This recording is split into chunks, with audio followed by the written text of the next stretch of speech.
Well, guys, once again, welcome back to my hillside garden. And it's kind of a bittersweet, sad day. It is 62 degrees and sunny, which is about 15 degrees above average. We had a crazy November. It was extra warm. We had days in the 80s. We've had days down to 22 degrees or 23 degrees, which is just insane. So most of the plants here, the dahlias and the peonies, I've finally cut down. And I've been adding a layer of mixed pine straw, pine mulch, I guess, where I raked this up. It was just pine needles that had to fall into the ground. Here's a little closer picture for you here. Nice thick layer of, these are white pine, I believe, with the humus in there. It's got some just regular deciduous leaves that I mixed in as I rake this up off the ground. Now, a lot of people will tell you don't add pine needles because it's going to make your soil acidic. I have some opinions about that. But, you know, it's not a magic button. You don't just dump pine needles on your garden as a mulch like this and magically your soil is acidic, okay? A lot of research has been done about how pine needles, when they break down, they actually break down to very neutral, while the pine needles themselves, while on the plant, on the tree, are acidic, but as they break down, they're not. Over years and years of, accumulated pine and moisture and things such like this, that's what will turn your soil acidic. So do not be afraid to add some pine needles in your compost or just as a top dressing like this. And if you're really worried about it, put this on as a nice warm blanket in the fall time to protect your garden. And if you don't want to take the risk, or you feel that it's too risky, or you don't want to, just rake it off, put it as a mulch underneath some trees or some bushes or something, find another place for it. But I like to do this every year. Well, I will actually add a very, very thick layer of leaves to my beds, and the last couple, like 3 or 4 years, I've added a nice thick layer of grass clippings mixed with leaves as where I got the leaves from. And the grass clippings, they would actually mow over their yard in the big field, I guess, more or less, full of leaves and grass, and it would be a mixed bag. They would bag it up and I would just take it off for free, which is another point. You can always typically find this type of material for free, people willing to give it away, or if you need to come work for it, if they want you to come rake it up yourself and take it away, that's fine, because you want to do that, or you want to go to a big box store and pay how many dollars for a bag of something that's been shipped in from somewhere else, that's been from out of state or treated with preservatives or chemicals or something. Anyhow, the long story short, especially for this perennial bed I have here, what you've seen the dahlias, and this is what's left of the peonies. You can kind of see some of the actual leaf material there. But putting a nice thick layer is going to help insulate it. It's going to help break it down. It'll add organic matter to your soil. And it's just all around just good for the overall soil food web and the health. And this was blowing me away right here, guys. Check out these petunias. We've had several frost, even though today's really, really warm.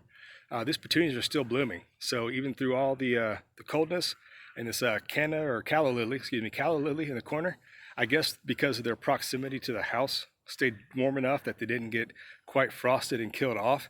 So this goes to show you the plants out here where I'm standing about 10 feet off the edge of the house are completely dead, brown, gone. These 2 rosemaries on the side here are evergreen, so that's kind of a little misleading, but the calla lily and the petunia are still blooming, which is crazy. So much like the warmth of your house, adding this compost and all this leaves on top is actually protecting the thermal mass, which is going to keep the soil warm longer. It's going to break down, it's going to retain moisture, it's going to add nutrients as it breaks down. And I think it just looks cool, like a nice pine mulch. Kind of reminds me of the Masters. If you guys are golf fans, like at Augusta National, I always thought that was so pretty how they have the pine mulch just so manicured underneath all the trees on the fairways. Anyhow, that's my plant nerd kind of showing through.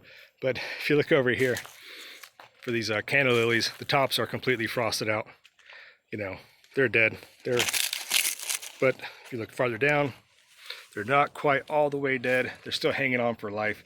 But the next couple of days from now, while I'm in such a big hurry to kind of mulch everything, even though with things being a little bit alive, and even like right here, which is kind of like a worst fear, a new shoot for the canna lilies popping up right next to a brand new shoot for some of the irises, which this is after Thanksgiving here in the United States, so it's almost December, November 29th, and I believe December 1st, at least where I'm at in zone 6B, 7A, right in the transition zone, we're supposed to get 2 to 3 inches of snow on December 1st. So out with November, December rolls in, and it's going to be cold every day.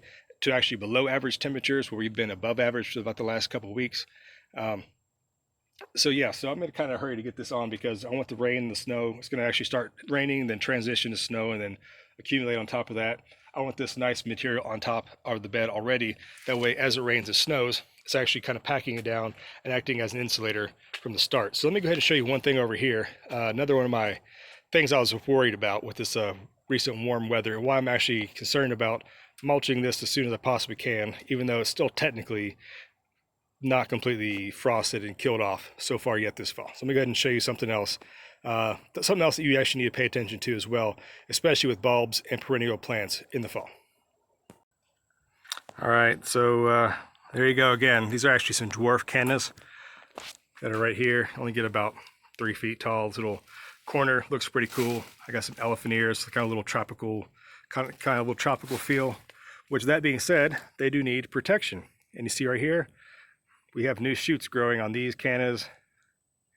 Back there, I'm not sure if you can tell, there's more new shoots coming up. And then obviously the closest example right here of the canna lilies sending up new growth 2 days before the temperature is going to drop by about 40 degrees with snow, with every day after that pretty much locking into actual wintertime December average temperatures in the highs in the upper 30s, low 40s, with 20s at night, 30s at night. So consistently frosting and things like that. So while the tops of these plants technically are still green and not quite dead, which is wild to me because usually by this time of year, in my experience, the plants are black, they're wilted down.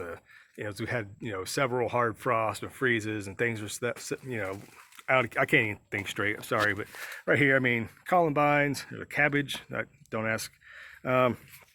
Cabbages, there's columbines that are still green. They're doing their thing.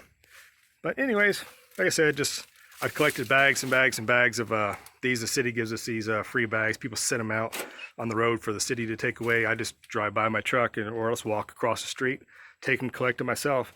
I'd rather them go to be useful for my flower beds than just be put in the town, even though the town does have a compost facility and they are not just wasted, they are recycled eventually. But I just like to use it myself as a free insulating material, as opposed to buying something from big box store. Some more flowers right here. These are dying. This other canna lily, there was a purple leaf. It's kind of bouncing back the other year. It was only down to like one bulb actually survived a really hard winter. So it's actually kind of multiplying back and coming back to life, which that is cool. These lilies here, they're nice and dead.